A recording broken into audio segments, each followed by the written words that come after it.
Hello and welcome once again to Wandering Monster, America's test table, where we don't play test games. No, we stress test them. Um, my name is John A. Baltusberger. I am Charles R. Bernard. Hi, Ian Servas. Uh, Charles J. Paschke, but you can call me Mr. Paschke. So about maybe 3 years ago, I think it was 2 years ago, could be 3 years ago. Time is an illusion that haunts me. I forced Charles and our former host, Lemons Clemens, to play, or rather to sit around and watch me play World of Warcraft as the expansion. What was the name of that expansion? Shadowlands came out. Because I was real excited, and it was this, like, it came out on the day we were going to stream, and so I was like, no, this will not do. Gentlemen, we are upon another release, a whole new World of Warcraft. And what people may not know about Warcraft is that originally Warcraft was Warhammer. This is not as obvious in the Warcraft universe, but if you've played StarCraft and then you went and found out about Warhammer 40K, you would straight up think that 40K stole everything from StarCraft. You'd be like, hey, why do the Space Marines just look like Terran Space Marines? Why are the Tyranids are just a ripoff of Zerg? There's the Eldar and the but the truth is that Blizzard began developing Warcraft and StarCraft as part of a deal with Games Workshop, and that deal fell through when the games were 90% complete. And so Blizzard was like, well, I guess let's rewrite some of the lore. And 20 years later, I'm still playing their dumb games and having a blast. But one thing that's interesting is Orcs are the one of the big factions. Warcraft 1 was Orcs versus humans, or humans and Orcs. And Orcs kind of formed the core of one of the factions, the Horde. Orcs are less present in StarCraft, but boy howdy, are they Orcs are one of the biggest and most prevalent races in 40K, right? Because they're sporemen. They are mushroom people that kind of just infest everywhere. They come down, you have to burn everything. But even then, like I said, Orcs infest gaming. They Warhammer got into Warcraft, which is the Orcs and Men and all this and that. And I hear there's even some kind of orc-like creatures in Shadow of War and Shadow of Mordor, the Lord of the Ring games. Obviously they stole the orcs from Warcraft, because where else would they have gotten those? They flip forward in time and just grab those right out. Grabbed them out. Yep. That trick. Now, hey, jokes aside, would you put it past Tolkien having a time machine? Well, since the first two letters of his name stand for Jolly Roger, no. People don't know this, but it's actually Jolly Roger Roger. I'm just Tolkien was a time pirate who stole orcs from Warcraft and put them in his little books. That explains Gandalf on so many levels. Yeah, I know. I say all this to say, there is no IP, there is no intellectual property that exists that is safe from the wog of orcs. In fact, it is with great joy, maybe gas, it might be gas, it is with great gas in my gut that I inform you that the green wave, the green tide, has infected Borg. Tonight we are playing Borg, which is orcs in space Borg. We're playing space Borg. Someone save me from myself. We've gone from Pork Borg to Orc Borg, so it looks like Yeah. Borg's back on the menu, boys. That is exactly what I sent out in our description for Nice. tonight's episode. I'm gonna work man flesh in at some point, just so that y'all are aware. I love working my man flesh in. Yeah, me too.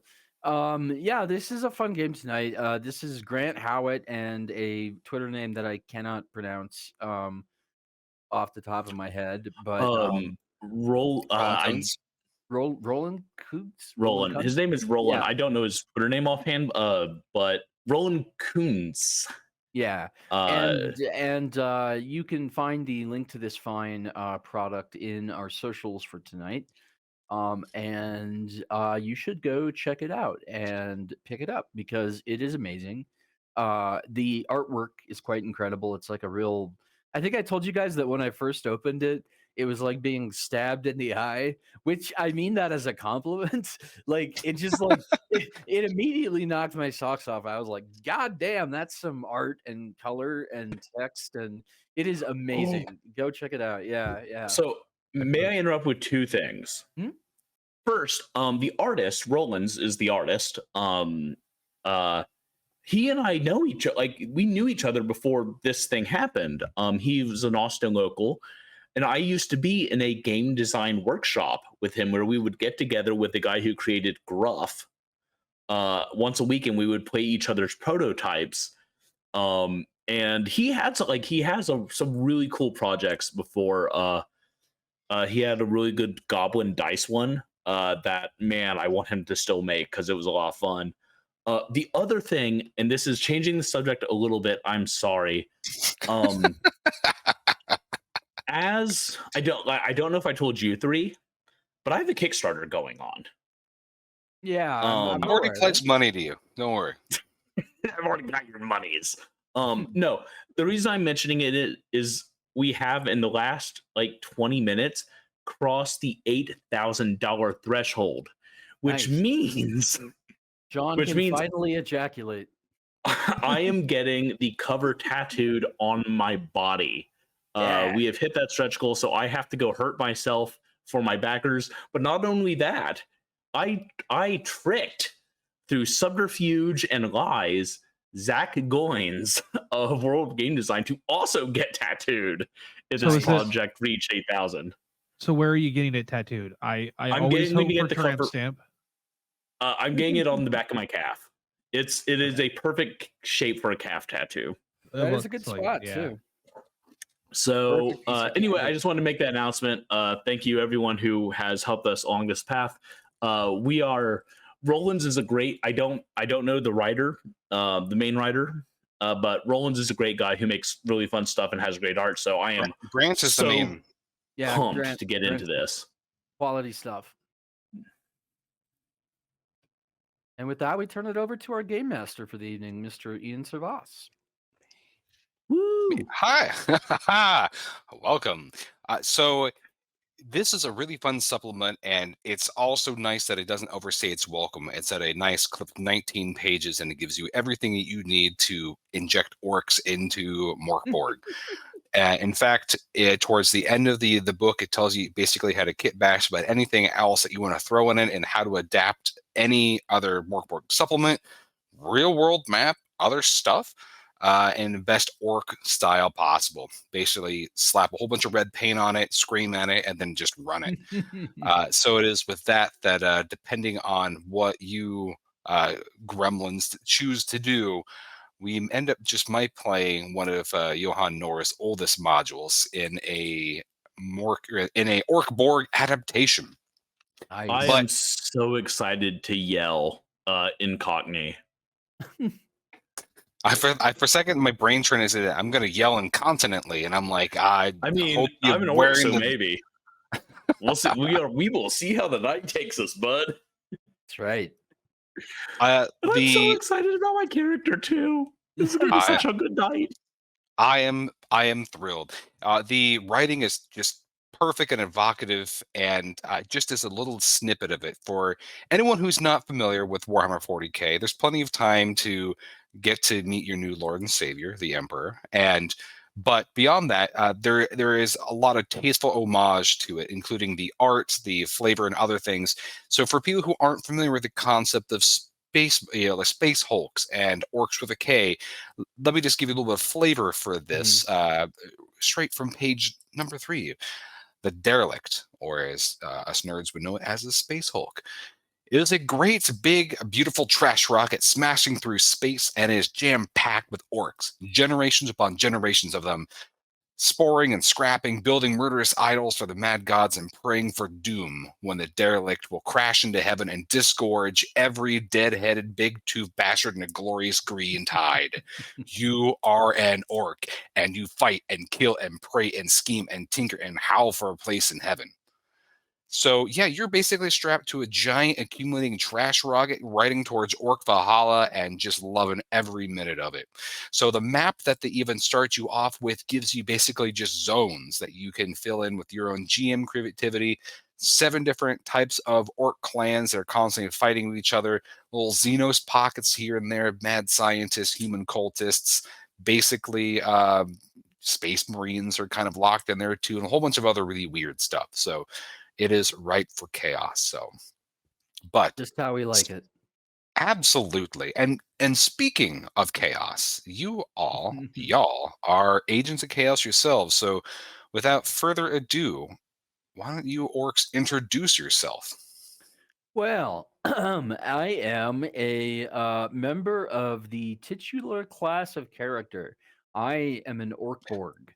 Ooh, could I interject real quickly just to classify?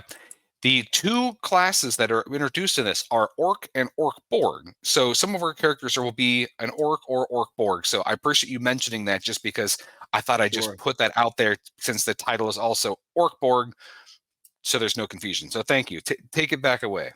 Absolutely. My name is Ozpit Bone Scorcher, and yeah, I have a toaster for a head, quite literally. My brain is a Zune. I have like ratchety ass slinkies attached to like hydraulics for legs, and I'm a mess. My guts are full of like car batteries, and Could you explain what a Zune is for our younger listeners? Go ask your grandfather, children. ask ask your grandfather's brothers, so like your second uncle or whatever, who isn't very popular with the family. He'll know what it is. Yeah. Yeah, I've got big fucking teeth, and some of them are dongles, and so I've I've been known to French kiss machinery just to get to know it better. And oh, I forgot about my religion. I can't leave that out. Let's see. Because I like the God that I chose to serve. Lugal, who knows all, hears all, and sees all, and who watches over everything in like a big fucking tower, just like the hugest tower. And not wanting to spoil anything, feel free to say you want to wait to introduce us your really cool item that you have in your equipment. Oh yeah, I have a so like I had a question about this. I'm Yes. assuming these are invented. Like so, I'm pretty knowledgeable about my music subgenres. Um, I think that these are invented for the game. I have a fucking jam box with 2 tapes, or excuse me, music slugs. One of which is Big Doctor Apocalypse by Little Scaba Raz, which is Apocalypse Goth, and then the other one is just called Trash by 6670, which is Piano Hammer. Which, if it were an actual genre, that would be all I'd fucking listen to is Piano Hammer night and day. So, like, if you're into orchestral music, like you're a fucking nerd. I listen to Piano Hammer. Yeah. Orchestral. Mm-hmm. As one of the fun tables you'll find in this book actually provides you with just no real game impact, just pure flavor. what band is playing what song and what weird orc music genre it is. There's just no purpose to it other than just add pure flavor. So I'm great. very curious to see how you're going to introduce that at some point in the game, because it's going to be great. Which orc wants to go next?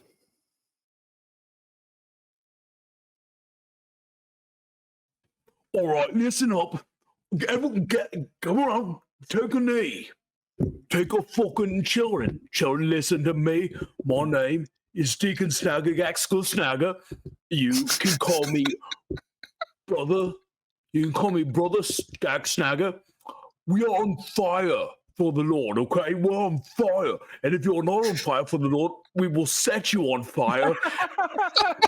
because I don't play games with God. And if you play games with God, then you'll have what's to come, you will. Deacon Snagger is an extreme youth minister. Have you been a Protestant? Because you nailed that. He is the super, like, you know, the really fat guys that you see, but you're always like, but is he also muscular? Are you talking about me? That's Snagagax. No neck. Has like a little soul patch, short buzz hair, and has like a tattoo of, like, it's a religious symbol, but like is also pretty lewd and is also Hell on yeah. fire. Hell yeah. Yeah. Powerful, fat. He wears like the full deacon, like Spanish Catholic outfit, but they're denim and they're cutoffs. And he has He's a wearing pair like Jinkos. he has a pair of Prey bands, which are Ray-Ban knockoffs that he wears backwards on his. Prey band. Why don't you tell us about your Lord and Savior? So, all right. So, again, take a fucking knee, or I'll take your knees from you. Here, right. We respect and honor. We honor all the gods, all of them, right? But there's one who's going to get us to paradise, and that's Jack, deliverer of the doom. Now his hand, like mine, is on fire, and he uses his fire hand on our hearts, on our souls, on our bullocks to guide us to heaven, right? Check mark for use of the word bullocks. That's good. Yeah. Thank you. I told you, I'm so, as soon as the mental picture of an obese extreme youth orc minister popped into my head, I was just like, well, this is my life now. I'm so happy. Man, What I if gotta my- tell you, most extreme youth ministers I've known are fit as hell. Like they're on fire for Jesus at the gym. Well, that's why I want to say, like, he's super fat, but like it's all muscle. He's You know the orc type I'm talking muscular. about? Yeah, he's orc muscular. Yeah. Yeah. Okay. Got a dad bod. He has got the father bod. Thank you very much. Sorry. My favorite part, I think, about running the games is making pre-gens for everyone, and then just seeing how completely different they are by going roll of dice to just player injection. So Jinko wearing Protestant orc of a pantheistic, bloodthirsty, all of it. It's great. Yeah. So in third, but certainly not last place, we have dun. Hello, my name's Nuzgob. Nuzlg. My voice is very different than yours. I appreciate your energy. It's quite moving. I don't care for armor myself. I prefer the +1 to my attack, which is on my character sheet, as well as my interesting hair. Doesn't say anything except for wild in style, which some would Tell us say what that looks like. Mozart, some would say a pompadour. It's somewhere truly in between that. I can see it. Is that a mullet? No, No. like An orc imagine with a a mullet? powdered wig with a pompadour on front of it. I you know. Like, Ceremony you can turn it business backwards. in the front and parties in the back. This is all party all the time. I am a fun man to be around. So fun. After your mushroom shepherding business went down, your whole mental wellness just went. just hit fuck Yeah. it. Yep. Yeah, pretty much. I have the ability to unlock some doors. It's gonna be fun. Ooh. Oh, I forgot. I have an adorable pet. It's an It's a orc squig, version of basically. a dog. Yeah, it's a squig. And its name is Squig. It's got 5 HP. It looks like a dog. If it went like without hurting it into a microwave for about 30 seconds and it were made out of like densely packed butter. So like a kind of like a what do they call Beans. those? Yeah, a little like beans, only even more so. Beans was a squig. Yeah. Beans is svelte and mighty. Right, but I was just imagining like compact dog form. Anyway, my favorite feature about your dog is that, according to the book, in order to command it, you I have have to to make a do a presence presence check. check. Yeah. Squig is like I wouldn't say obedient. I wouldn't say disobedient. Squig's just got a mind of Squig's own, you know. I've always been a Great. big fan of the squigs. So, speaking of squigs, all of you belong to Sevenhole.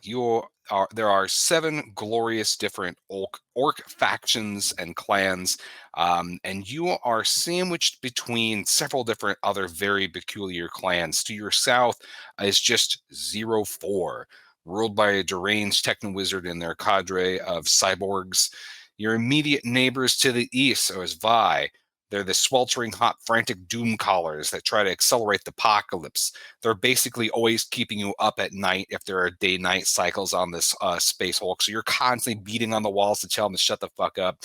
To your north is like a basilica that's just like jutting out, just called the Grand Malevolence. It is a black basilica filled with idolatrous alien demon worshippers, and they also keep you up at night with their frantic callings They're and fucking. howlings, if you know We what can I hear mean. it. They're fucking. We can hear it. Sounds of lubricant expelled along the hull of the ship will echo for days. Clean, Grody. safe, And mushroom-based lubricant. to your west is the hull, where all the lads are massive and furious and punching. Basically, you're constantly surrounded by noise, even though you're in the vacuum of space. Steadily, you're just careening towards the orc apocalypse, hopefully one day. And as you are going through the void, constantly small ships pepper the outside of the hole, kind of getting absorbed in. So there's always new territory and things that for you to explore and scrap.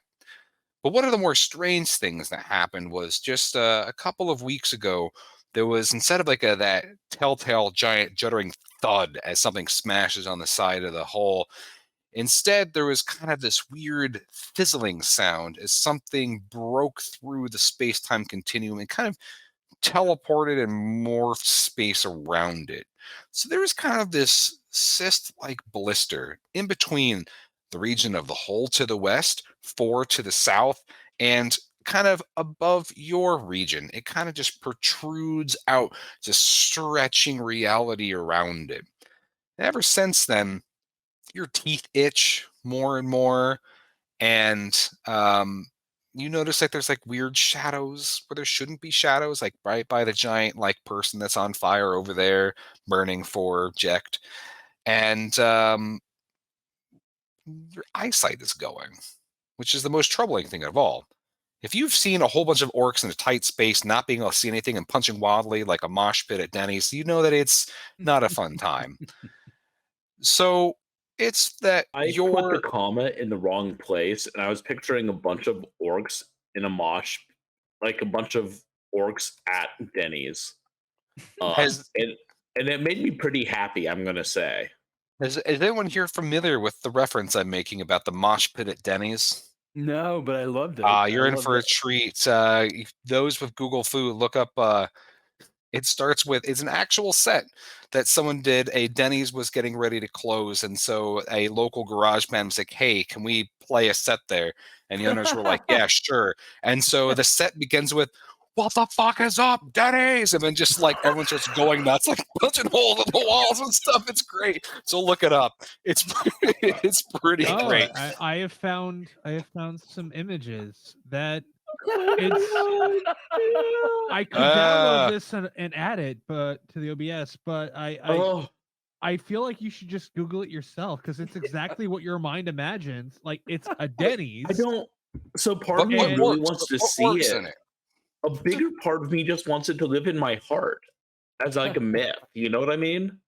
Like Yeah. it's becoming integrated into my sacred literature. Well, Prince there and you Legend. go. Yeah, yeah.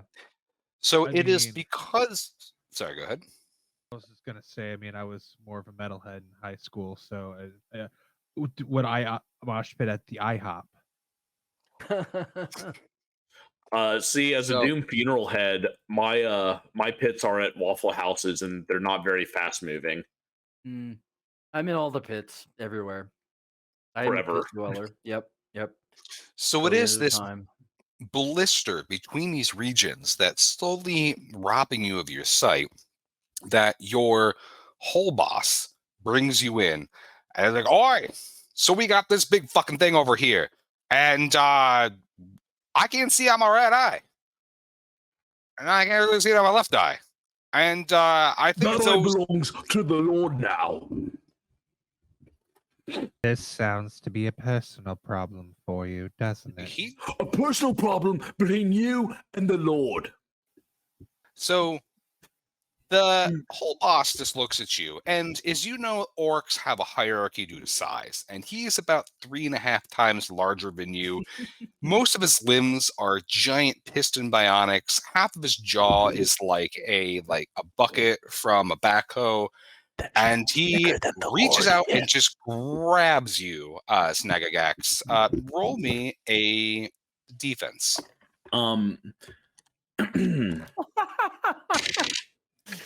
Okay. Consequences. I love it. I don't like that. That is a. I don't remember.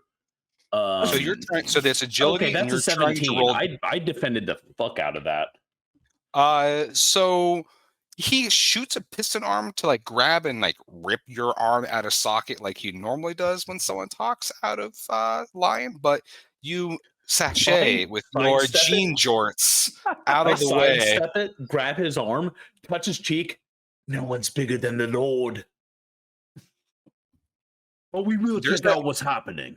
A hush just instantly goes over the whole, and for a second you think that you even hear like the constant orgy in the Black Basilica to the north, like you're just like, "Ooh, he did not," like in the background, and your whole boss just trombles up to you, every footfall shaking the hole, and he leans forward. He's like, "My eyes don't see that well, but I think my ears work.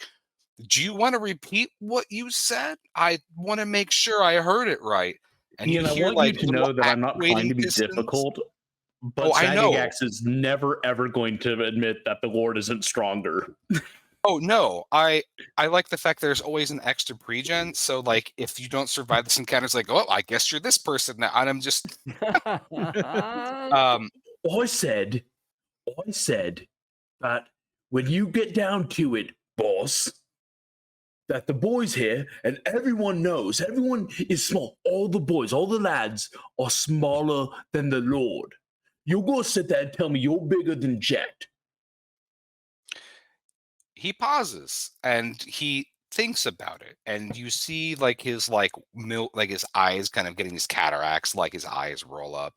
He like mutters something to himself, spits on the floor, makes a sign with his gnarled hand, and he goes,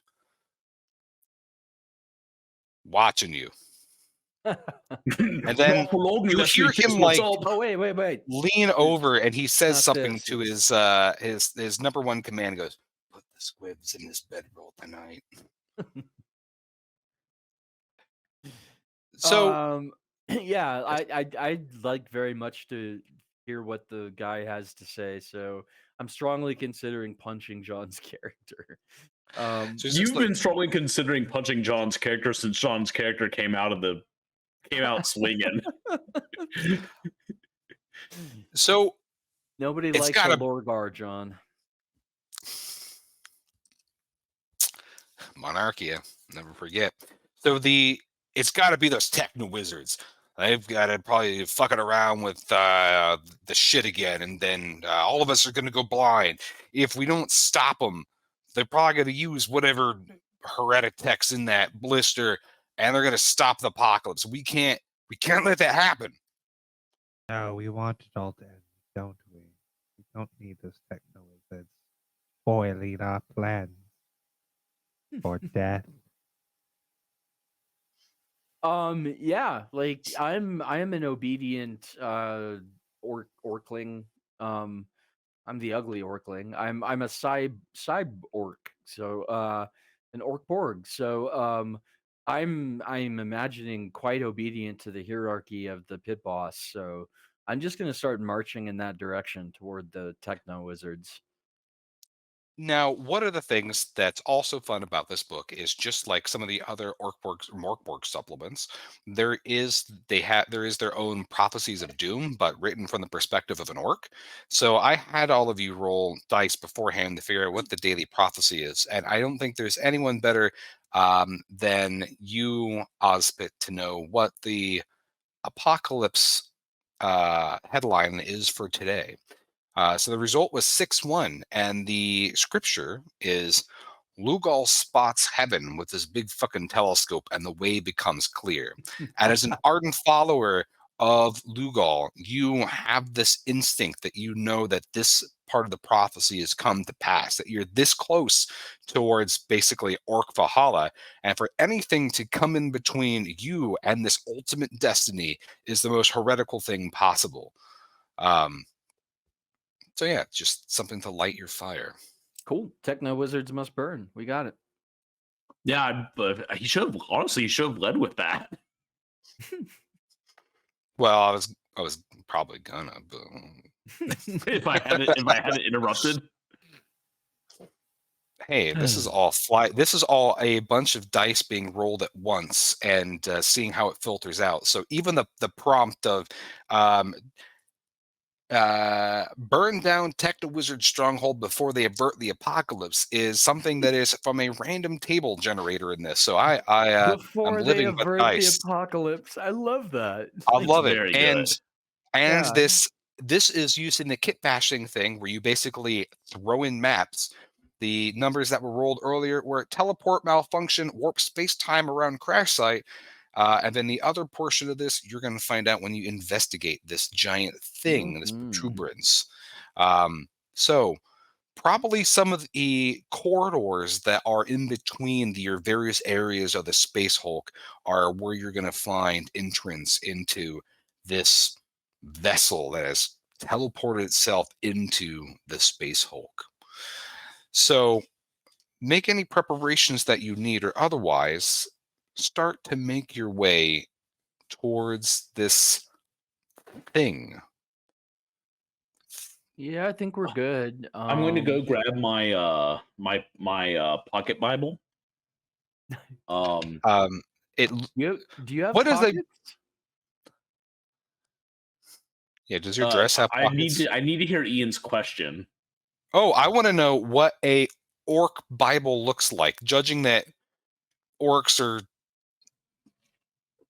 Tell me what it looks like, because I imagine just a handful of beef jerky. It is the insert from a bunch of 90s nu metal band CDs that I have stapled together. And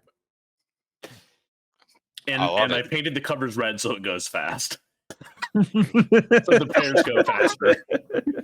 Hell yeah, it's like Chris Cornell, and it's just like, well, it's not nu metal, but you know what I meant. Yeah.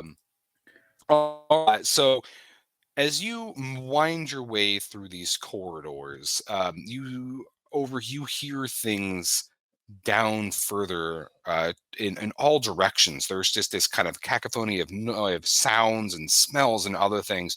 Each of you roll me a presence check. Oof. I did. I got a 6 on that bad boy, buddy. I got a 15. What's my presence? Let's see. Ospit, your presence is -3 or -2 as long as you have your implant still intact. Which I do. So you have So- 13. All right. And what about you, Nuzgob? Nuzgob is standing there drooling, staring up at the ceiling with a 0. I love it. Fantastic. Pretty good. So, Ospit, you have this air of destiny around you, emboldened by this connection that you have with your terrible orc god, knowing that you have this horrible clarity that you were just on the cusp of this, that you block out all the other sounds and smells and sights, even that terrible, like, really pale Xenos thing, like clawing out of the air duct. You ignore all of that, and you can kind of spot as reality is blurring for where this thing is kind of like making the hole bulge out. You can see exactly the best entrance. It looks like it is a giant, like, black steel door, and it has these very intricate runes carved across it. You can tell right off the bat that they are Techno Wizard runes just by the way they kind of bleed when you look at it, and they blur a lot, and it's already blurring. You know that this is going to be the best way to get inside of this spacecraft. All right. Let's go try that door and see if it's locked.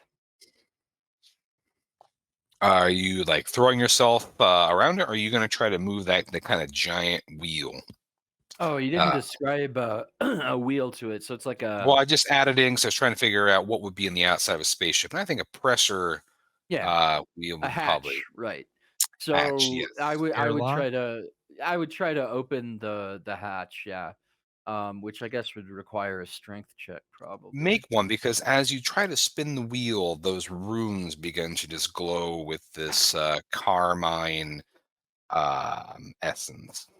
That is a 5. So my cyborg arms, you can hear kind of like a piston misfire and like a sproing noise, and I'm gonna be probably over in the corner, like tucking some shit back in for a minute. But I do let my fellows know, like in my toastery voice, which I keep trying to remember what the voice of the brave little toaster was, so I could do that, but it wasn't very Happy, memorable. positive, optimistic. Guys, the best way through is through this door. Says the yeah, toaster. just you're also looking for the master, which might be a little awkward. Yeah. Keep in mind that when we had our game lovingly run by Tony, a +1 podcast, that he also wrote an RPG called I Toaster, and you can get it from Exalted Press. Well, awesome. Exalted Funeral Press. That's good. All right, so the door doesn't bulge or doesn't budge for you, and those runes kind of start to weep weird red energy. You're starting to hear things kind of scrape on the other side. I don't care for these runes. Perhaps I could be of some assistance. I have my special ability here to open any locked door. Ooh. So I feel like I am the right player for the job right now. Powers, right of the blue key, a punch card that you will punch to open the nearest door, including ones you're not aware of. So to I use open that, this. so tell us how you punch your punch card and roll me D20.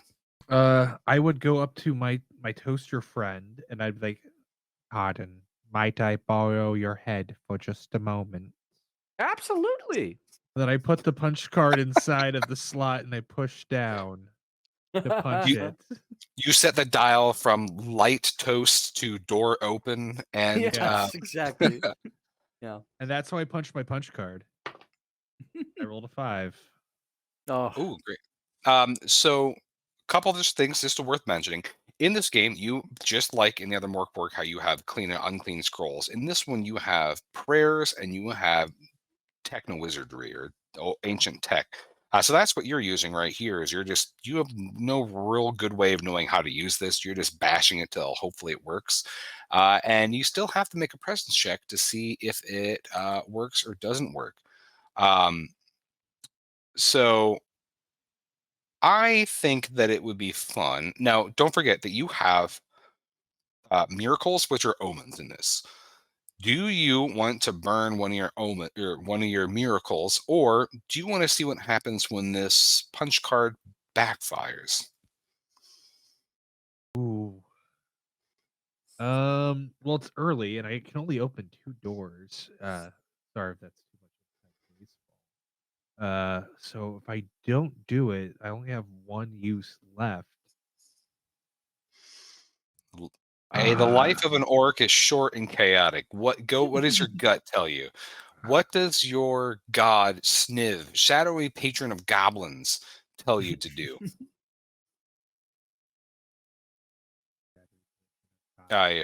You have to.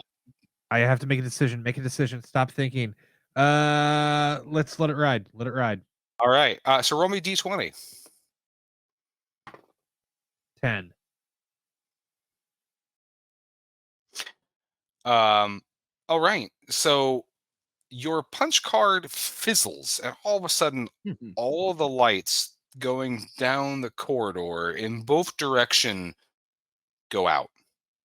You hear like the sound of like someone, oh fuck, not again. You hear someone like kicking a generator, and then people start to fight over who puts gas in the generator. And eventually lights go on, but light itself despises you. If you gaze upon a candle or a light bulb, lamp or torch, it goes out.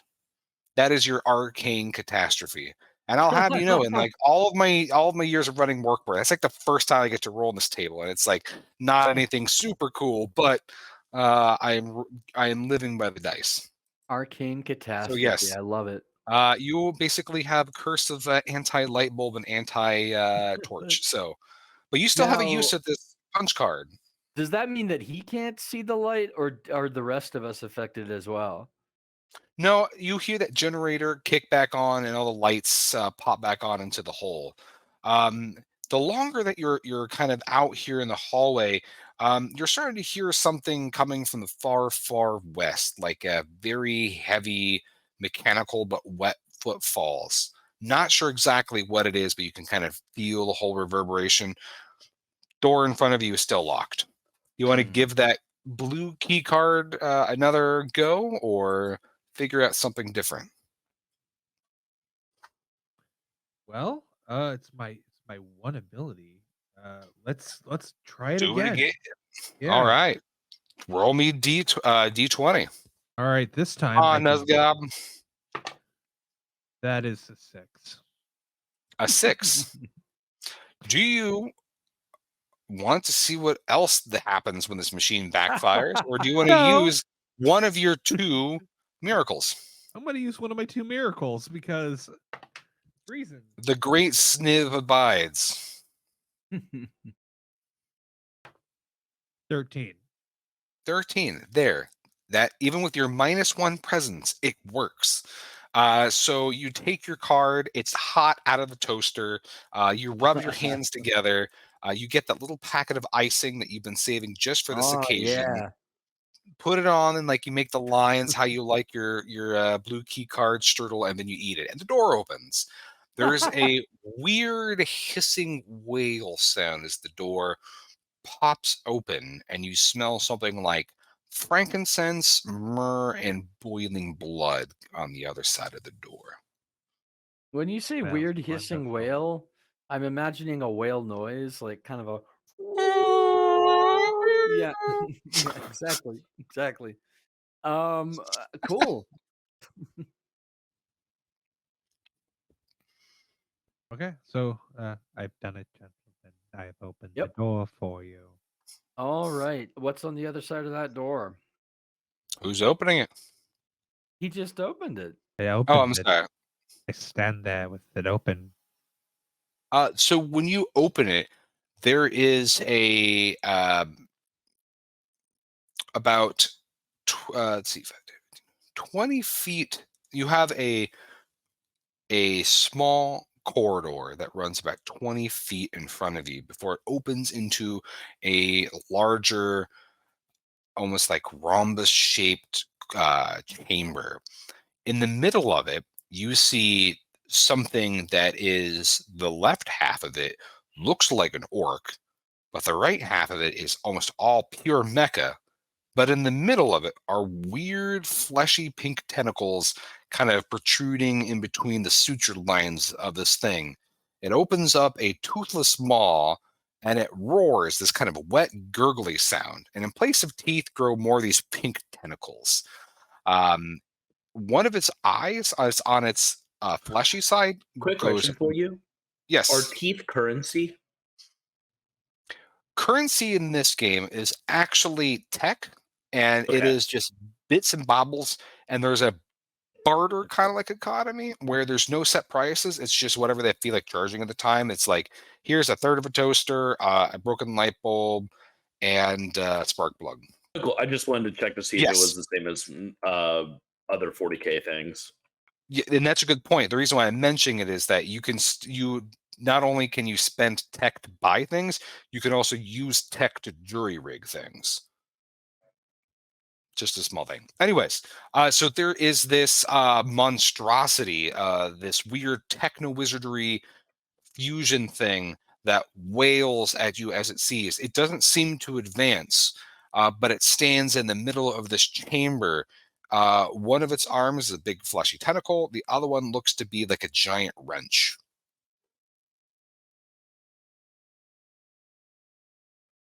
Good day to you, friend.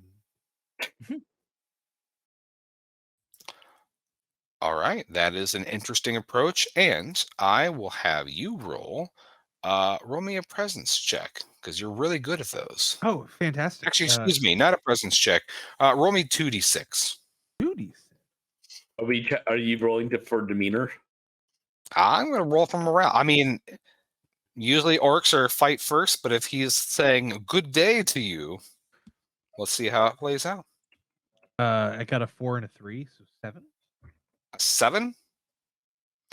It puts its wrench arm down, its tentacle one up, and it just gurgles at you, flapping its tentacles. You're not sure if it's waving you away or saying hello. Other ways, the tentacle teeth kind of just flare in your direction. Ah, yes. As we've all been there. I turn to John's character. I'm like, is this one of your heretics?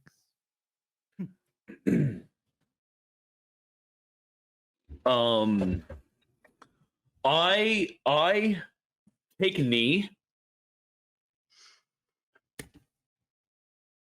and then like pop open my Bible, flip through, find a Linkin Park verse. All right, look, friend, we're friends, right? We go way back with the Lord. Are you the one causing everyone to go blind?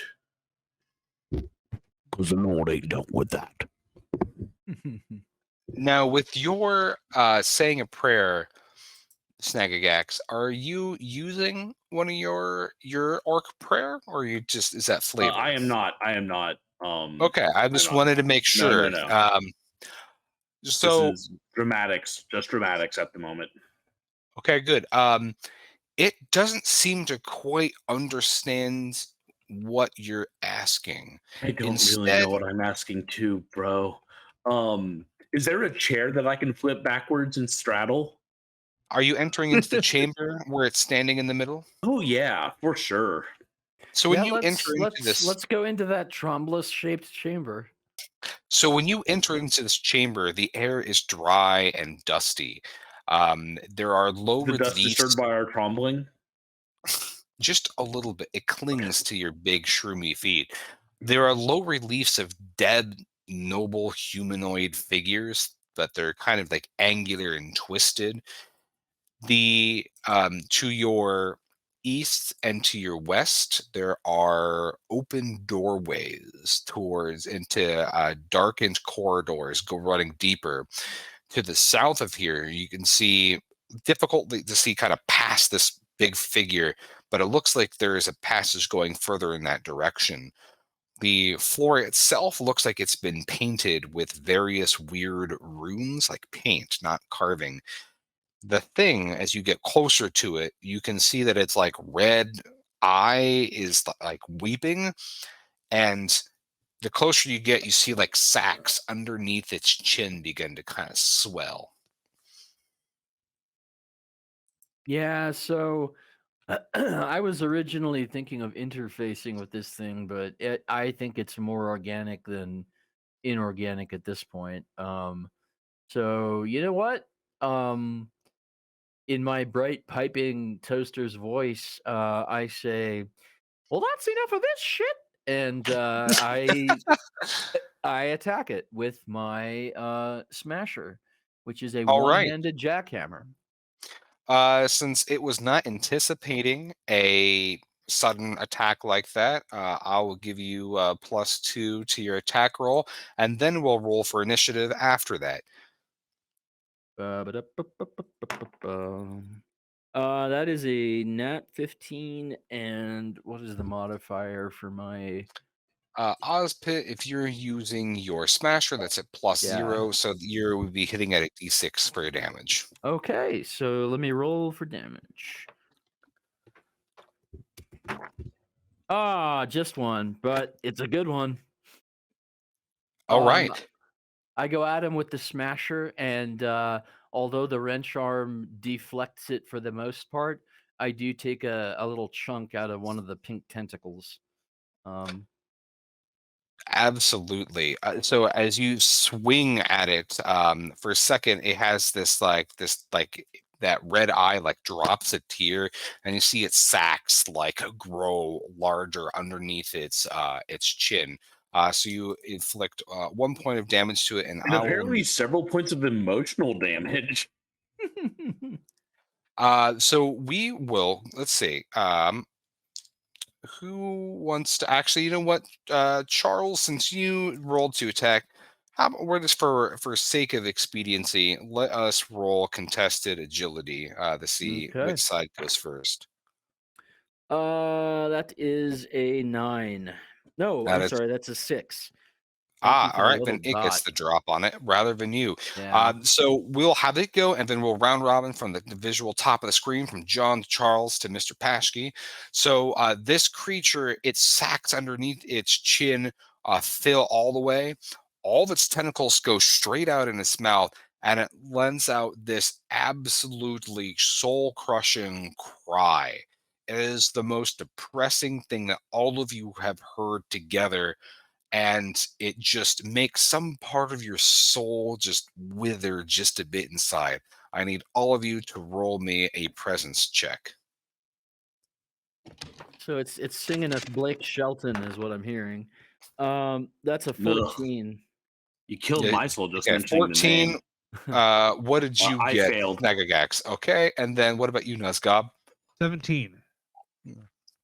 All right, so just you, Snagagax, you are so crestfallen. Sometimes people with the most outwardly vivacious and loud faith actually have the weakest faith inside, and you You just don't say. crumble just a bit.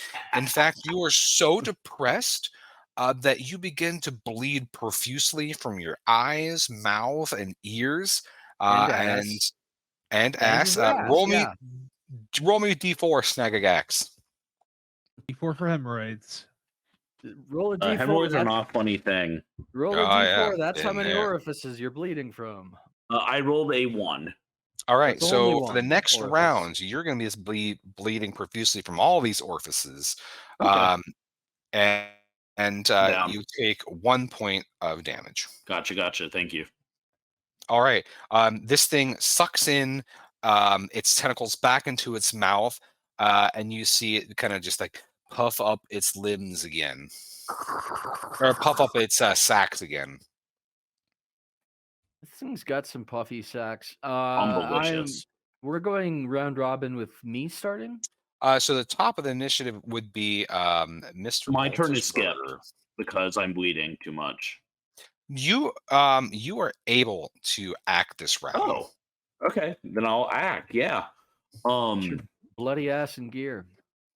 I am. Can I hold my action for just a moment? Yeah, sure.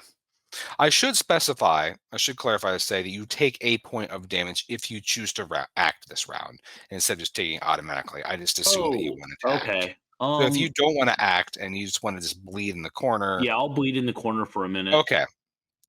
Thank you for letting me clarify that. All right. So it does go to you, Charles. Let's see. Should I try something else? Do the I don't know. Let me look at my stuff real quick. This is why I'm terrible at real-time anything games. Boop, boop, boop. Ooh, I'm gonna roll to see if Squig will attack. That is great. So, Squig, get him, Squig. Let me roll to see if I can actually make Squig obey. And the answer appears to be yes. That's a 15. Oh wow, that is amazing. So you command your Squig to go attack, and go ahead and make his attack roll. Alrighty. That is a 15. So what are you just naming it Squig, or do you Yeah. give it a name?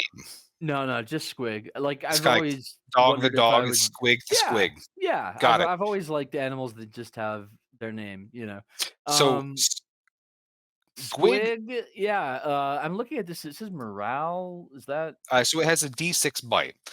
So Okay. at first it runs up and it tries biting the mechanical leg, and it's chewing on it for a while before you're like, Other leg. goes over and then bites the other leg. So roll me D6 for damage. Excellent. Good Squig. A little slow, but a very good Squig nonetheless. That's a 6. All right, so this thing was just done wailing, and Squig just bites the whole ankle off, and the thing like slumps over to one side, and it looks up at you, and in like that like tear going down its face just begins to like wail, and you can see it's like, and the sacs under its chin start to like puff up even more than before.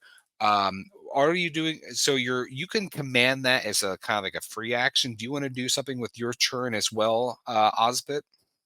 Yeah, like I don't know. That I make me feel compassion for the adversary. Why don't you? That You're an poor. orc. You don't That's care for right. no. That's right. So I'm gonna jackhammer it again. What works works, and that is I feel compassion for this thing. I jackhammer it. Yep. But it's okay because I rolled a 10, and I think that's a fail. It's going to be, but as you're just jackhammering the air around it menacingly, and it's just crying more. So Nuzgob, you see this whole thing, a squig bite off the foot of this weird half organic, half metallic monstrosity. What do? You had just Well, said hi to this thing politely, know. and then you're I would pull out my shroom cutter shiv, +2 to attack, and I would walk up to the guy and go, "It's truly a shame I barely got to know you, my friend." And I rolled a 2 to shiv it in its sack. you're just too sad, and you can't bring 4 to yourself shiv to it. do it.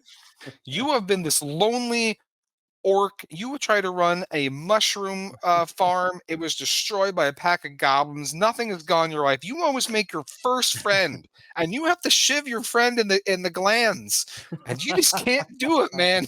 You can't gland shiv. So You can hear the emotion in my voice. How You give it- distraught I am over this. but you give it like a True. good like pantomime, like it looks like you're just like stabbing the shit out of him, and you're like, you're pulling every shiv, and you're like looking over to see if your friends notice like how violently you're shivving him. Like, I love that idea. Yeah. Yeah. all right, so it's its turn, and its sacks just keep like inflating. God, this is going to be interesting. So it will. Let's see, randomly select one of you. Squig is one of. All right, it was John. All right. So it turns its eyes towards you, Snagagax, and it squeezes these sacs like real tight, like in a fast like squirt. And this high-pitched shriek just rips out of its mouth. You actually see the air in front of you ripple as it just like noise marine blasts you point blank. And As I'm you're the only one bleeding. that hasn't attacked, I just want to point out that it is very rude. You chose not to attack. I rolled a I know, D4. and I know, I know what Okay. I'm just saying I that don't it think and I'm- you are rude. Okay. All right. Well, we'll see how rude I am. All right. So you take D6 sonic damage. I don't get to defend at all. Actually, that is a good point. You could, yeah, you actually can dodge this. You want to make a good dodge because it just rolled max damage. So, that is DC 12 agility. That is a what's mine? That is a 12. Oh, yeah. So you move just out of the way as this I'm a sonic blast. very agile. You know how often I play like kickball with these orc teens? I feel like you should say hacky sack because you have this big hobnail boots. So you're just like constantly going through hacky sack after hacky sack. Anyways, all right. So yes, you dodge out of the way as it just rips a hole in the back wall with its sonic scream. You hear on the something like a noise like from the far east corridor, maybe some type of light tapping or footsteps or something clicking. Mhm. All right, top of the initiative. That's you, Snagagax. Having dodged, I flip open my extreme orc Bible. Get up, drop the bombshell, get up, this is out of control. Now look who's coming, yeah, look who's back. Quick drop the bombshell straight to the truck. 21st century killing machine, but on the inside 5-minute team. That's why I had to skip my turn. It's like got power Je- in 5,000.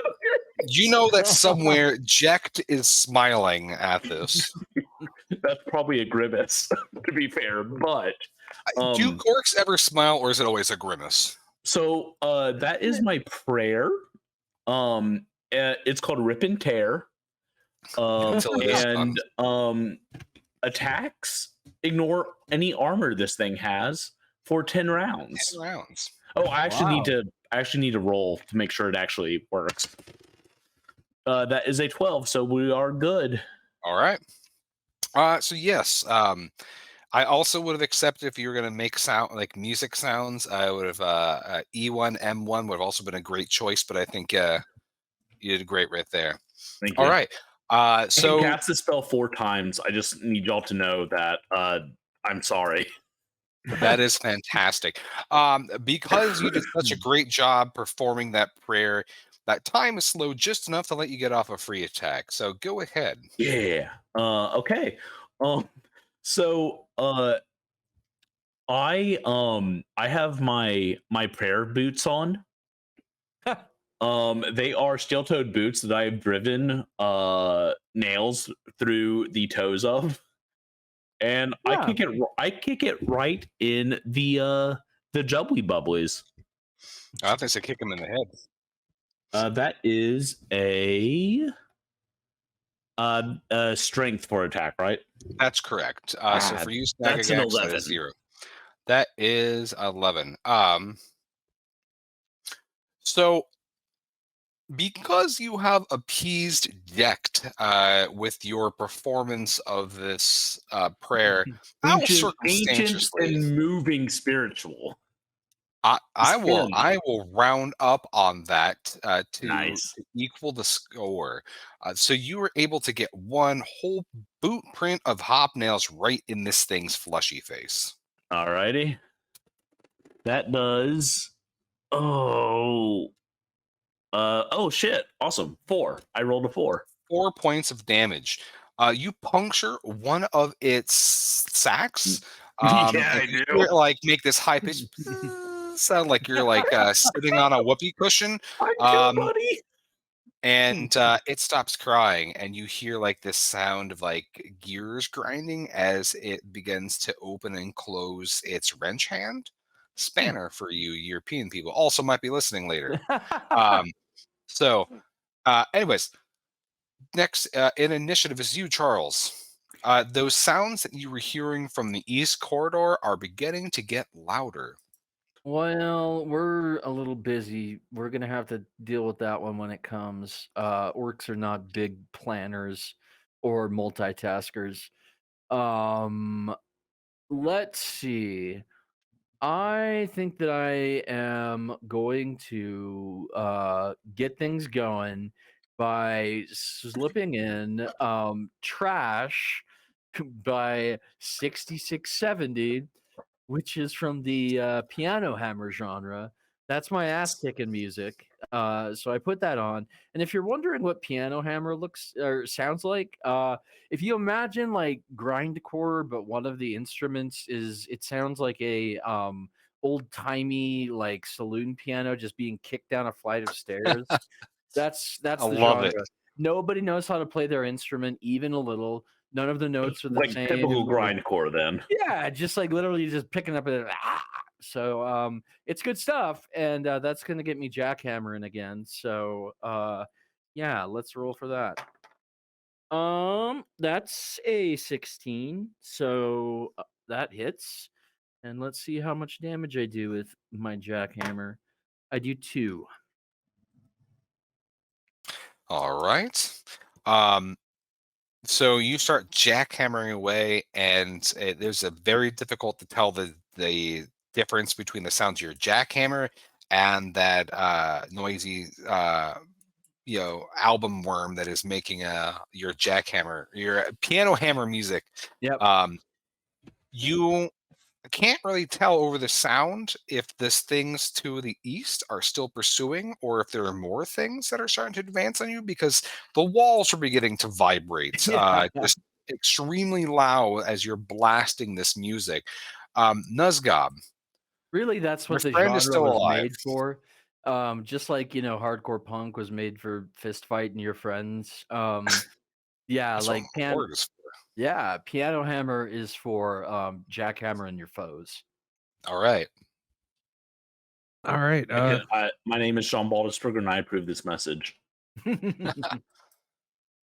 Remind me later to add an animation to the OBS for whatever John approved something.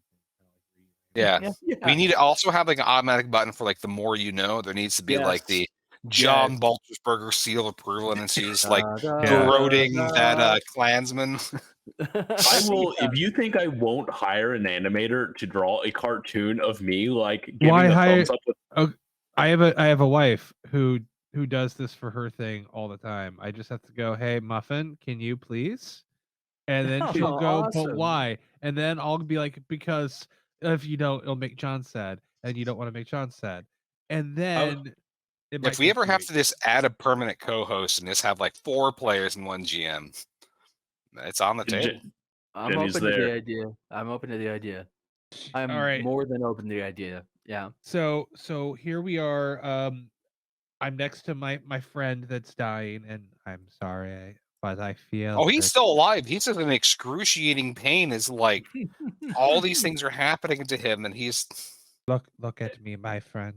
I'm sorry it had to end this way, but you are in too much pain to go on.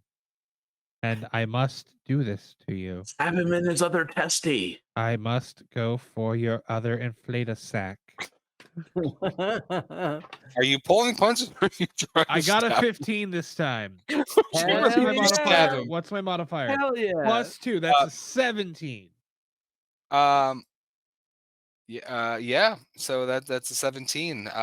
So you lovingly stab your friend. So that's 1d4 + 1 damage. 5. Nice. Yeah. So after all the damage that all of you have collectively done so far, you just stab him in his gland, and it makes that like flabby, sad, like clown horn sound as like air is rushing out, and it just looks up at you with this like big, one wet like organic eye, and you're not sure if it's like the gas escaping from it or if it's him trying to say a single word, but it sounds like why.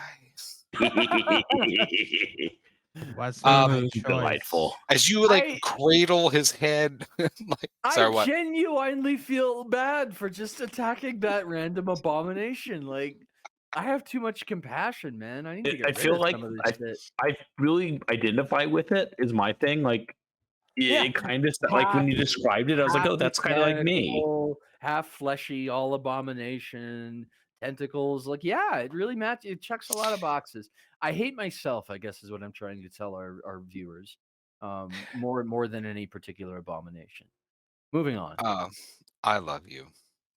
So, Mr. Mr. Nuzgob, since you've dispatched your friend so lovingly, go ahead and roll me d6. It's Pastor Nuzgob, please. 2. 2. The sound that you were hearing before the very loud, energetic sounds of piano hammer, which are still blasting in this room from the toaster head, um, from the east corridor come two very emaciated skeletal forms. There are weird wires snaking out of their ribs, and some things that look like vacuum tubes or spark plugs are going through their skulls. In their hands, kind of fused together, are large dirks or daggers of some kind of jagged metal, and they just rush into the room, completely oblivious to you, like holding your friend in this dramatic death pose. And they just gnash their teeth together and throw themselves into the throng. Now, So Alright. they, I have to ask, my yes. my curse of lights going out or exploding, as I would like them to right now, are vacuum tube bulbs similar enough to light bulbs that their presence near me should fuck them up? Please. So I'm they asking are not nicely. I said please. they're not lit, but as you are cradling the head of your friend with like one organic and like one like electronic eye, as you're like looking down on his form, like his one electronic eye like blows out, like uh it just pops out of a socket. Big fountain of sparks, you know. Why? Well, So I don't feel these bad two anymore. these two creatures, these two creatures that have joined the fray, slash out at you. They are going to select random targets. So for the sake of your ability, Ozpit, you do see that there is a sufficient amount of electronics in their head that your subordinate subroutine could be used, just as a FYI. So they enter the fray and they pick random targets. They pick, well, both of them go for the squig. Oh no. Okay. So this these things, the first one just kind of moves towards it. This, as your squig is yipping for commands, they just lock their beady eyes on it and then lash out with their daggers.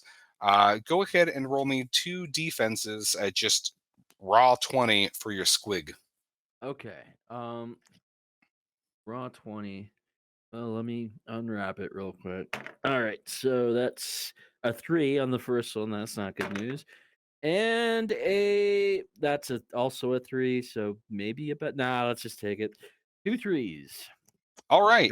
So Nice the knowing you, Squig. first of these kind of like skeletal like assassin things, the first one slashes out with its black jagged dagger, just raking right across of it and just almost splitting the squig in half, doing 4 points of damage.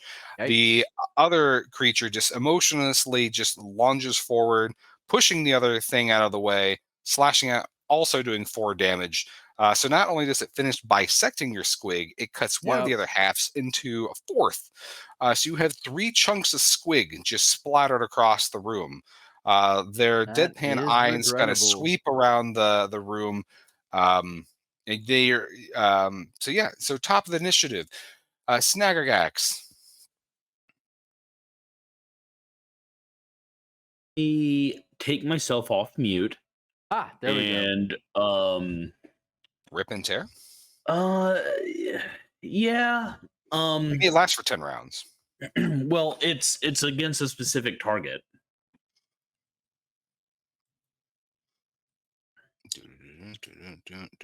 Your Wait, it- oh no, it's just my attacks ignore armor for 10 Yeah. rounds. Okay, yeah. I was going to sing again, but I guess I don't need to.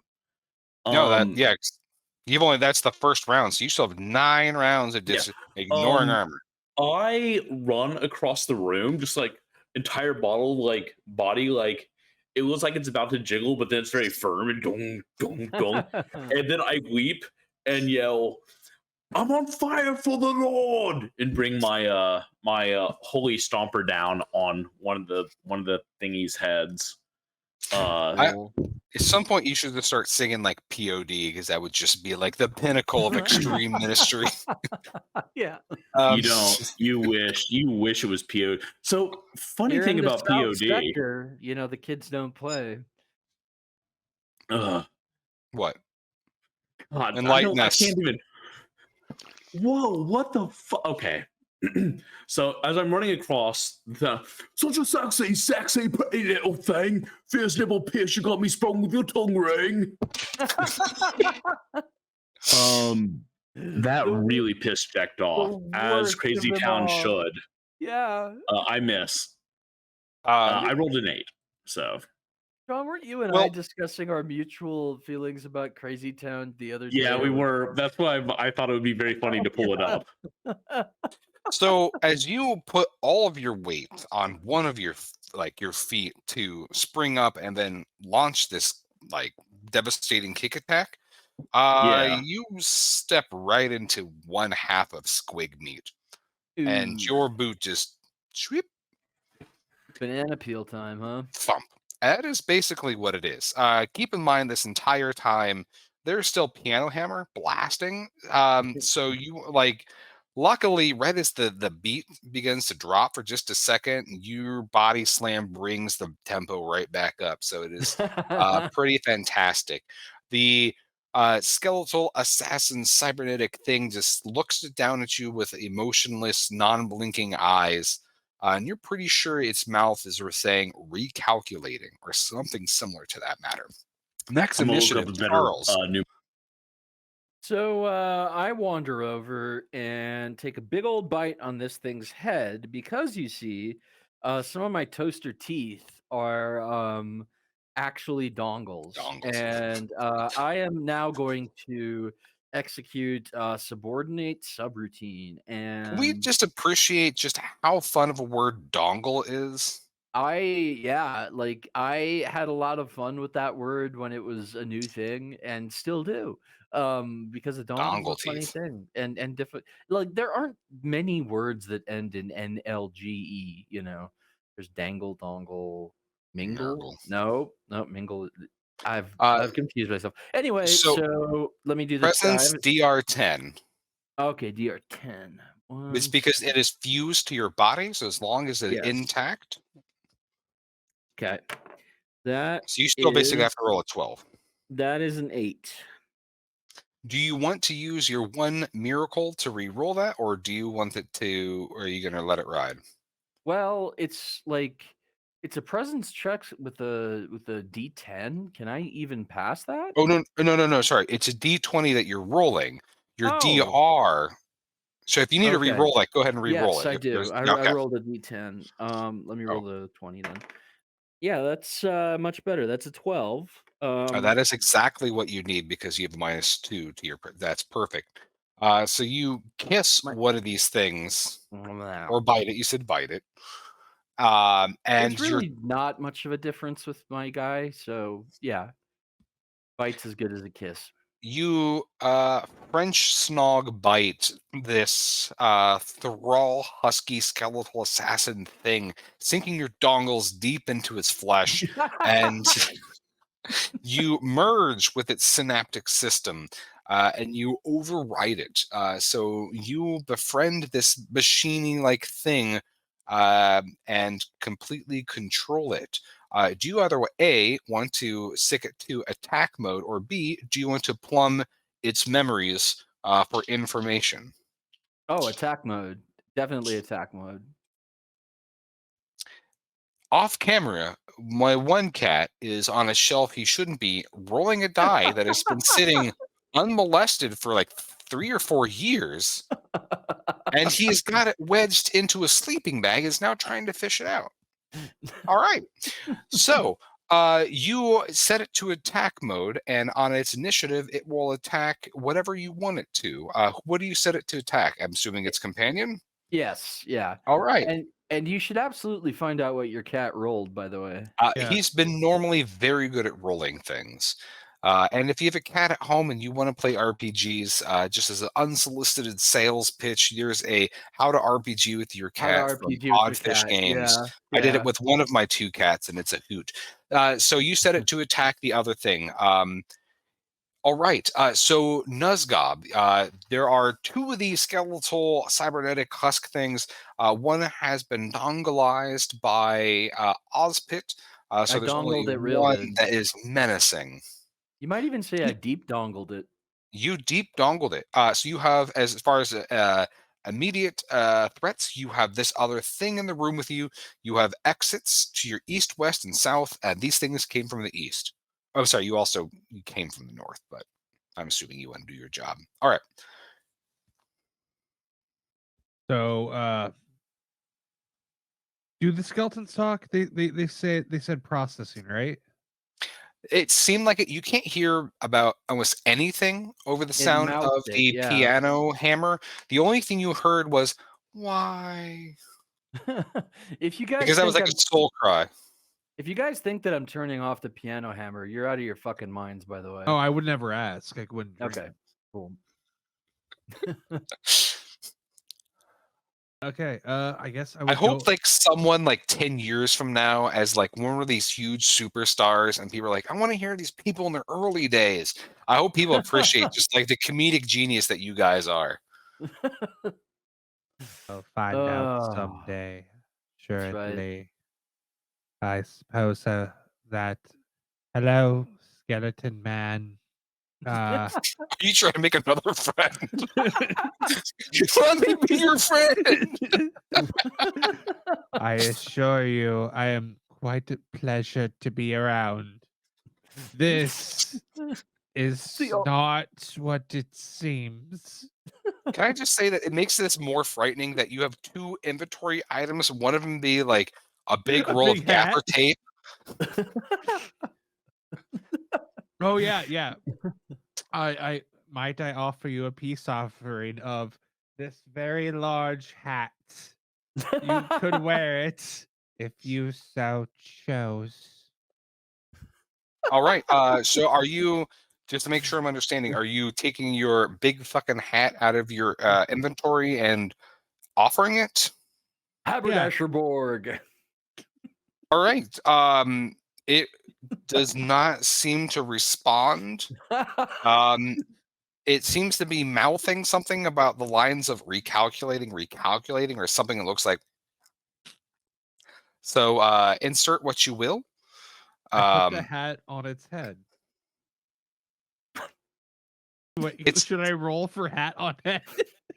No, you were expert in putting your big fucking hat on whatever you want.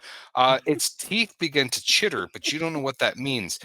Top of the initiative, I want to see which programming runs first, yours or mine, Ozpit. Just roll me d6 and let's see who rolls higher. You got it. It's a 5. I rolled a 6. So Ooh. it lunges at the first target next to it. Since you were messing with its targeting, Nozgob, it lunges at you with this giant, like, kind of cudgel hand, or like big knife that it's been wielding. So go ahead and roll me your defense. So that is a d20, and you are going to be adding +1. Cool. I have 10. that with the +1? Is with the +1. The 9 + 1. I spared you guys my grade schooler math. All right. All right. So you've used one of your 2 omens. Are you using that omen, or are you letting it attack? Well, I guess I will use my last omen. No, you and- could do whatever you want. No, I already rolled it. I already got a 13. All right. So it slashes out at you. It wobbles, and so it is thrown off balance by the hat. You kind of feel like that maybe like there's this kind of like slight laughter you hear in the back of your ears over the sound of the piano hammer, like it's the giggling of Sniv, the shadowy patron of goblins, that's just kind of blessing you with his fortune. But you can't be certain over the sounds of the piano hammer. You're pretty sure at this point that Ospit has set it the one song he has of that to repeat, because it's like going on and on and on and on. Ospit, your skeletal assassin cyborg thing, its subroutines kick on, and you can have it attack this its former compatriot. Go ahead and roll me its attack. So D20. That is a nat 8. Nat 8. So it slashes out. Your dongle's maybe too deep in the wrong section because its attack falls short. You just got to think your dongle in there. I'm working on the mouthfeel, readjusting my jaw. Yeah. Top of the initiative, Snagagax, you get yourself off the floor. You can feel free to keep that big chunk of the squig for later use if you want. It's just stuck to your boot. But what do you do with your action? I shake it off immediately because I'm doing a running sidekick to Standing Skelly. As a Man. free action, you can do a free mad hacky sack skill, or you can focus on your attack. No, I'll do a mad skill. Like I jump up and do a little like, man, I wish I had rollerblades on so I could do like a flip with my hands in my pockets and kick the glob of squig. All right, Miss, make me an agility check to see how well you do your trick. Man, I wish I had saved that. That's a 16. All right, so tell me if this is intentional or not, but you just lobbed this half a squig right towards Ozpit's face. Is that what you wanted to do? Look, it's what the Lord wanted me to do. Return to sender. Yeah. So right. I land in the superhero pose and then take off. It's just one of those days when you don't want to wake up, everything's fucked, everything sucks. You don't really know why, but you want to justify ripping someone's head off. Now you're in contact, and if you interact, your life is on contract. Your best bet is to stay away, motherfucker. It's just one of those days. John, Wow. I want you to listen carefully to my words. That was worse than Fred Durst. Hey, Charles, I want you to hear my words. Jet disagrees because I rolled a 19, giving me a natural 19 on this sidekick. That is impressive. Roll me your damage. Yeah, that was very bad, and I apologize. No, it's all right. I rolled a 3. 3 points of damage. You sink your hobnails into its face, and actually, I'll allow that. I'm going to treat that also as bludgeoning from the brunt force of your kick with your rip and tear. So not only do you do that horrible impersonation, which we will just never mention again, but you clean kick off the cybernetic skeletal head of this thing. Yeah, I was hoping for decapitation. I'm really hoping that someone does a Dead Alive reference. May, as a free action, yes. May I catch it with my foot and hacky it? Yes. The stupid die. That is a 10. Karate Priest. Oh wait, my yeah, no, favorite that's part 10 of that with my movie. bonus. Yeah. By far, that priest was the standout star of Dead Alive. It really was. So you were able to just, you do not do the best job, but it's more like you got the emphasis across. Jack loves your stupid antics. Thank you, Jack. All right. So you have dispatched the one antagonistic skeletal cybernetic assassin. What You have happened to one my under your hat? command. It is currently across the room. Oh no, I'm sorry. Go get your hat. It's all right. It'll be okay. Can't believe you would do this to my hat. I've never damaged your belongings in such a fashion. This is so out of order. Yes. So- yeah, orcs are very concerned with personal property and proprietary. In any society, there will be one outlier, and I may be that one. But that does Have not you heard- excuse Have you your heard the behavior. good? Have you heard the good word of our Lord? I have a Which one? hint. It's Wog. yeah. All right. So you have, as far as unexplored things, passageway to the east, to the west, and to the south. And are you still blaring your piano hammer No, music? I'll finally hit stop on the slug. All right. As you turn that off, I will give everyone one free presence check. Cool. You're welcome, guys. 13. That's a 13 from me. 13, 16 for me. 16.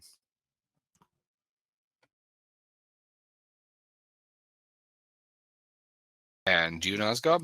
So that would be the D20, and you're adding -1 to it. Yeah, I already said 13. I rolled a 14. I'm sorry, I didn't hear that. It's All okay. right, thank you. All right, which direction are all of you heading in? Well, I'm gonna follow the. Well, actually, I've been in the brave little toaster so far. I mean, guys, I think we should split the party. I know it's 11:03, but It's possible. You've done one of 11 rooms. And keep in mind, the longer you're in the space, your vision is starting to go as well. Everything in this Oh, place yeah. is beginning to just kind of blur reality more and more now that your bloodlust has kind of been sated. Amazing grace. Say what? Say what? How sweet the sound diggity. So we John, should just. I was actually going to make a joke in addition to the orchestral music about Eh. orc rock, where with the chorus they go orc, orc, orc, and like I still think that would be a viable punk song. You know, when you- Instead of oi, yeah, orc, orc, orc. Gentlemen, I'll take it under advisement.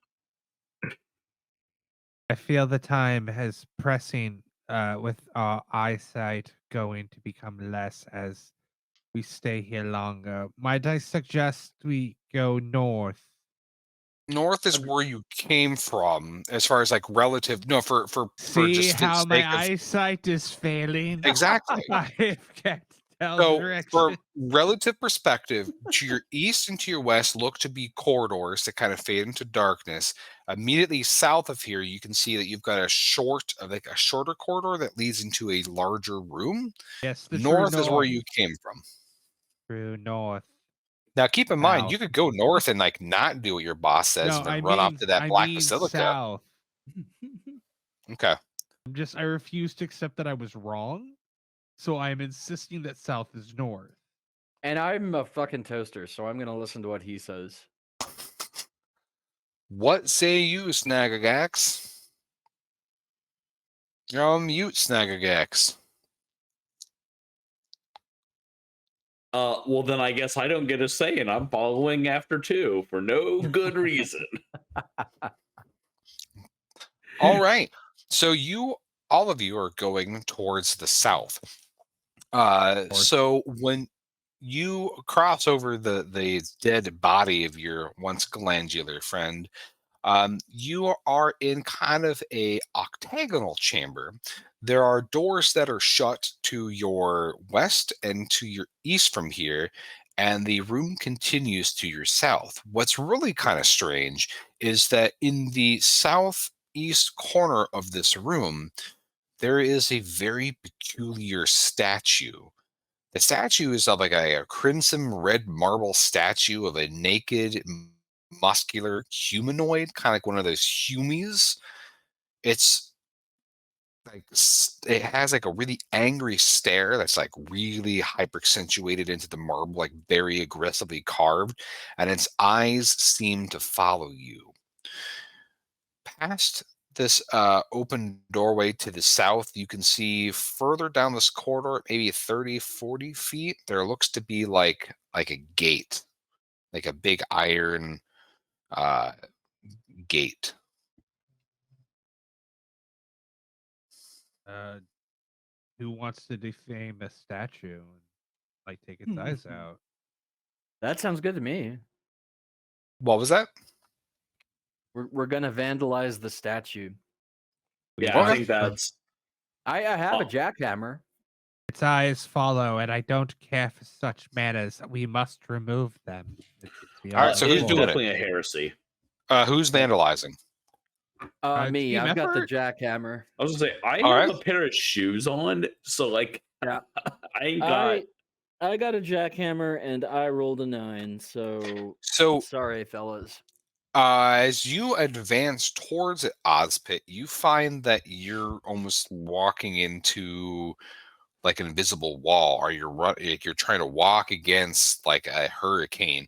It is actively pushing you away. So you get to like 3 to 4 feet, and it's just like pushing you back.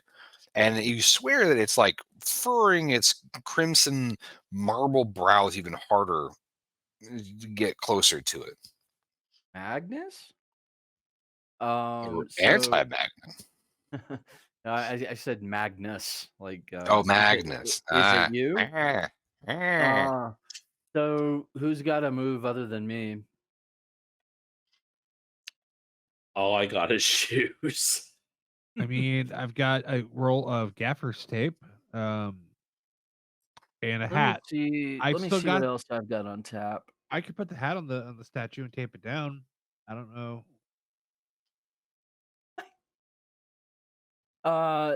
If you can get close to it with the hat, I mean, I say you go for it.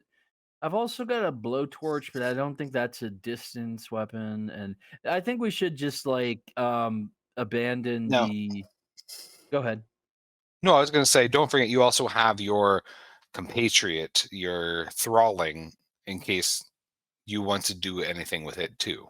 You Not again anymore. have shut doors to your east, west. Yeah, you do. It's still you had. Squig's It's alive. still you had. There were 2 things in the room. Like so, you had 2 of those cybernetic skeletals. Oh, Has the to be other things. the other cybernetic. The one that you thing, yeah. dongalized. It Yeah. failed its attack, but it's still your thrall. I'm saying in case you Oh. want to include it in your plans. I forgot about that thing. Yeah. Let's have it try to get closer since it's not like I don't know, Oh. one of us. Hold on. Let real quick. What? You could have probed its memory at one point, right? Oh yeah, can I still do that, or was it Yeah. a one-time deal? Yeah, I'm You're gonna the old probe. faith. I'm gonna probe the hell out of it. Let me roll for that, and that's a nat 20.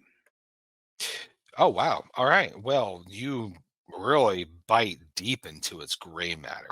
So you get a mishmash of images and impulses and sights. You see things that look like, well, what humans would call like vampires, or maybe like some type of weird elf thing with long pointy teeth.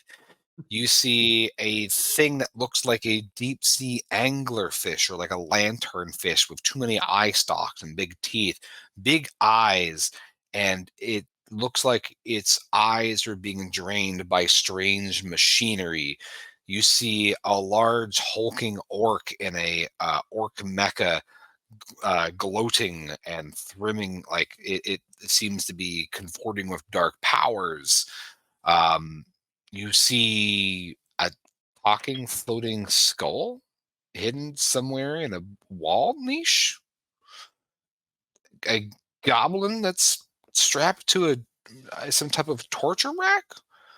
and a room that looks like a control room deep in this place, with lots of switches and something very powerful hiding inside of it.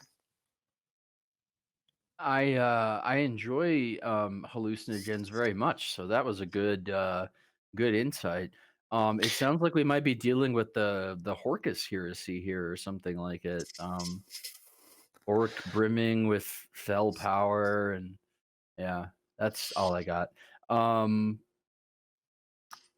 how close to time are we? So we're pretty close. That might be a good place to just end it then with the flood of impressions. Since we don't want to give away the store on this fine zine slash module from Grant Howitt. Johann. And Oh, the module itself is actually available from Johann Noor on his old itch ah, page. This is the unseen vaults of the optic experiment, just kind of modified for Borg. Originally written for basically like BX, but then it was revised in 2020 for Borg. It is kind of a weird gonzo site themed dungeon with lots of weird little things in it. love it. Cool. I enjoyed being a toaster headed Orc Borg. That was a lot of fun. Any ability that any of you want to use before you transition back into discussion mode? I got Gaffer's tape. Yeah, stop time, so no one else can do anything. Whoa, that's what it does? I have no clue. No. Oh. I had an extension cord, but I felt like I made good use of my character.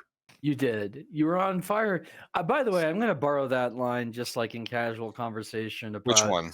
on fire for the Lord, and if you're not on fire for the Lord, I'll set you on fire. Like that was It just I quite enjoyed that. that works for your Satanist perspective. I mean, I know that Well, there's like we're let not even we're not an leve, evangelical yeah. belief, but yeah, we do like setting stuff on fire, not any living things, but you ask a Satanist if they want to go to a bonfire, the answer is always yes. Um And as a fun thing, if you purchase this, which should be available soon since this is now getting released after its Kickstarter, the charts for random kind of setting you up for adventures is fun. My favorite one, and I almost kind of hope that we would have rolled it, is go on a beer run, which consists of breaking into an orc festival in a different hole and stealing all the booze you can carry. yeah, that would have been Yes. fun.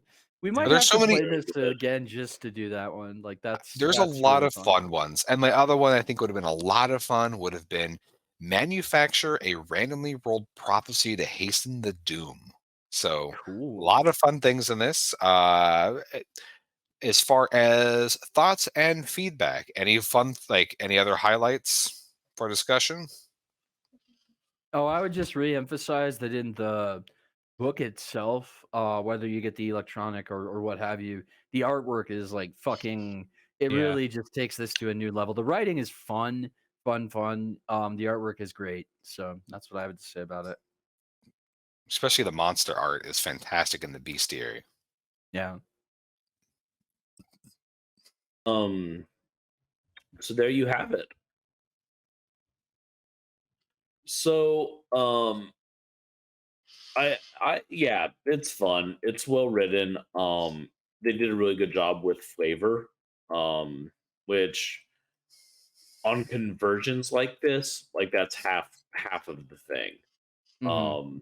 I wrote a review of Vast Grim not too long ago where I talked about conversions and kind of the problems and like the things that you get a pass on and things that are actually much harder about writing a conversion. All that said, this was a fun game. I enjoyed it. A couple of announcements. Friend of the podcast, Wayne, is currently running a project on Indiegogo.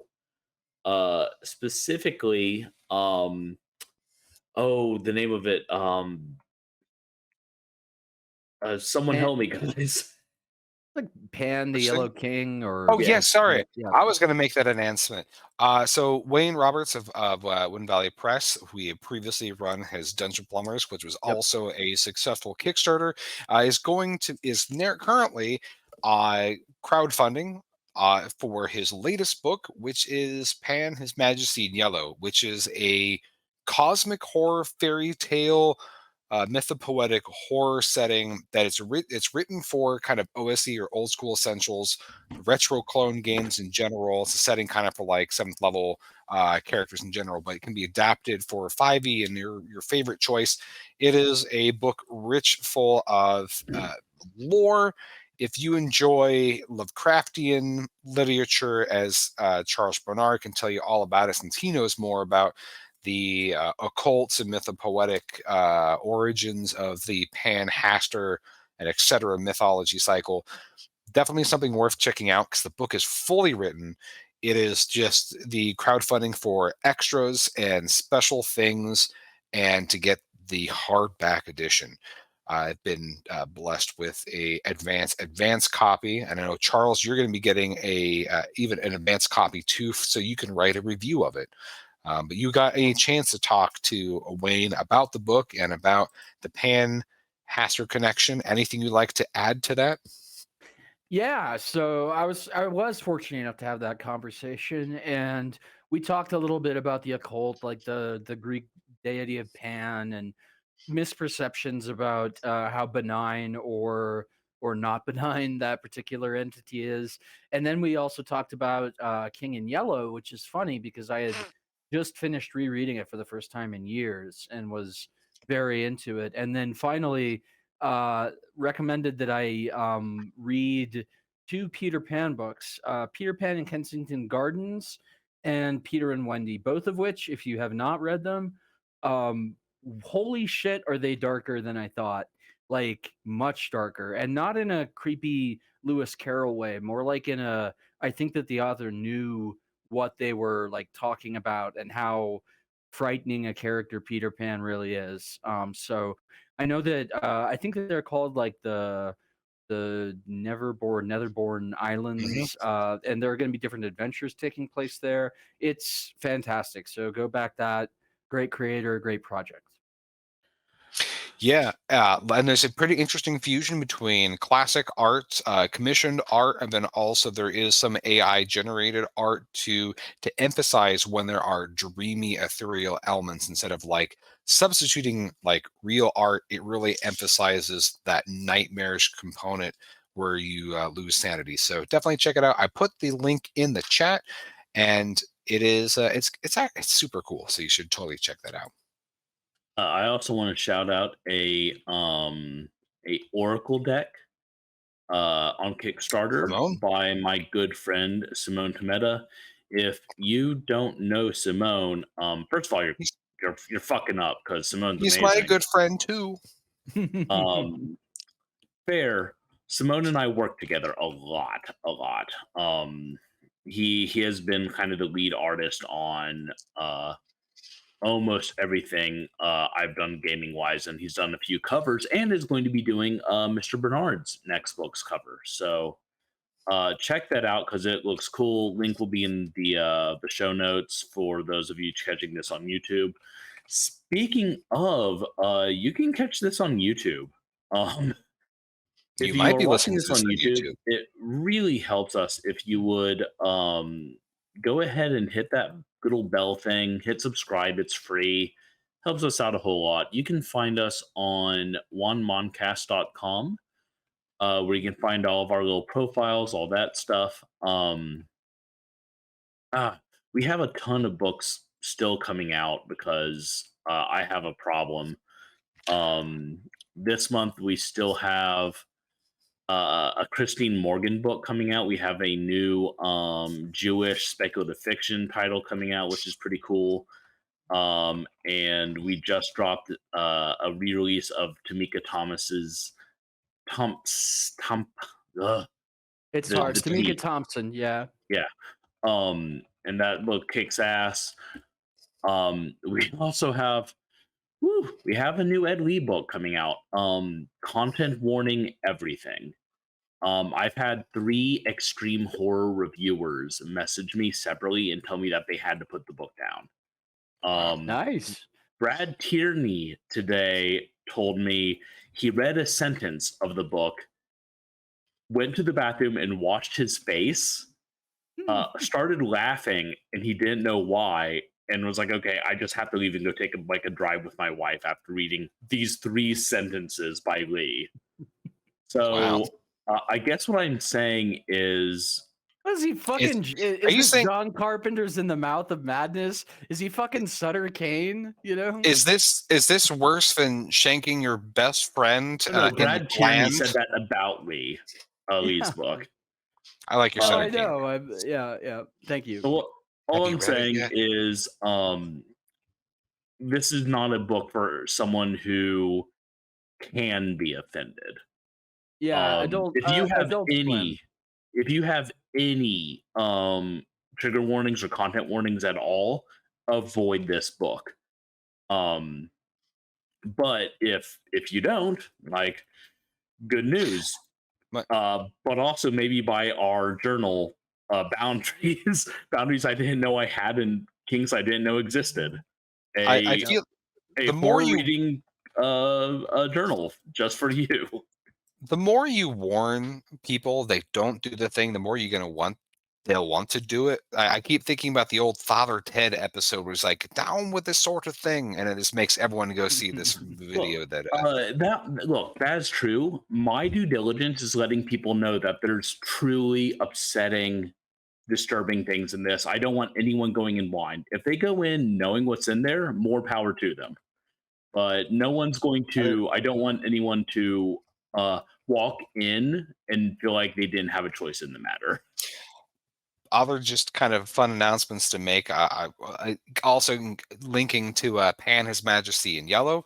If you haven't already pre-ordered Wayne Roberts' World Breaker and Dark Cards of Zaratos, that is also up for pre-ordering. I'm writing a big dungeon and whole sub-setting for Zaratos, so real cool stuff. And then also kind of a fun pre-announcement, because there'll be an official announcement shortly. I am writing a book with Nyher and Steen Hansen, who we previously played as Aberrant 6. And our working title currently is Metromancer. So it'll be a cyborg book. So that is super cool. All kinds of fun things in the works. All right. Well, okay, we'll find it. Charles and I are writing a book together. So there. Yep. No, that's a joke, but it's also not a joke at all. Yeah. We're talking about it. We're getting it going, as they say. Getting our juices flowing in the most delightful way. I mean, if you want, Pasky and I are juicy people. I mean, if you want to juice us. How do you know that I don't have a book? I mean, because you haven't told us about it yet. I don't. Oh, well, I mean, that does create problems. Friends, that's everything I want to say. Well, that's frankly more than I want to say. I kind of just want to slip back into Snagax's shoes and yell about being on fire for the Lord. Are you going to sing us out another? I'm absolutely not. No, I have closed no, all he's the not. lyrics. You got to. No. No, Do he you doesn't. take requests? No, he doesn't. Like I am extremely self-conscious about the fact that I'm so tone deaf. So what y'all got today is all you're getting. Then for our outro, Ozpit, you should pop in your other music squid and lead us out with Trash by 6670. All right. So, as I keep trying to say, thank you for joining us on this consensual journey we call Wandering Monster. My name has been John Baldisberger. I am Charles Arbernard. Ian Servas. Mr. Pashke. We will be back next week, and that is both a promise and a threat. Have a good night, everyone.